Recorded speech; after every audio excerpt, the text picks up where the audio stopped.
কবিতাৰ শিৰোনাম তুমি। তুমিতো নহয় কোনো আন, তুমি মোৰ উশাহ, তুমিয়েতো মোৰ হেঁপাহ, আৰু তুমি মানেতো মই। তুমি মোৰ হৃদয়ত অনবৰতে বাজি থকা উশাহৰ ঝংকাৰ, তুমি মানেতো মোৰ পৃথিৱী।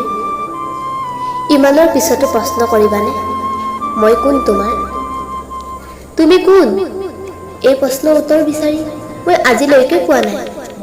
তথাপিও কওঁ, মোৰ নদীৰ আটাইতকৈ প্ৰিয় ঘাট, য'ত মই দুখবোৰ উজাৰি দিব পাৰোঁ, যাৰ পাৰত বহি নিঃশব্দে কান্দিব পাৰোঁ। সেই কান্দোনৰ নীৰৱ সাক্ষীজনে তুমি।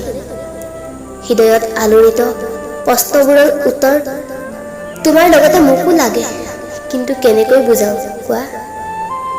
তুমি নামৰ প্ৰশ্নবোৰৰ উত্তৰ থাকিও যে মই নিৰুত্তৰ। নাই, তুমি নুবুজিবা বুলি কৈ পলায়ন কৰাৰ বাহিৰে বিকল্প নাই। তুমি শব্দৰ অৰ্থ তুমি নহয় জানো? তুমি মই মানেইতো আমি নহয়। অপাপ্তি প্ৰেমৰ বিষাদৰ যন্ত্ৰণা তুমিয়েতো দিছিলা আৰু শিকাইছিলা অপাপ্তিটো প্ৰাপ্তিৰ সুৰ দিবলৈ। তোমাৰ পৰাইতো শিকিছিলোঁ আৱেগক আওকাণ কৰি প্ৰেক্টিকেল হ'বলৈ। সকলোবোৰ তুমিয়ে শিকাইছিলা। এতিয়া সকলোবোৰ সলনি হৈ গ'ল, থান-বান হৈ গ'ল আমাৰ সপোনৰ ঠিকনা। অচিনাকি হৈ গ'ল চিনাকি ঠিকনা।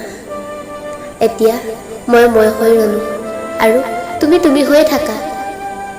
ধন্যবাদ।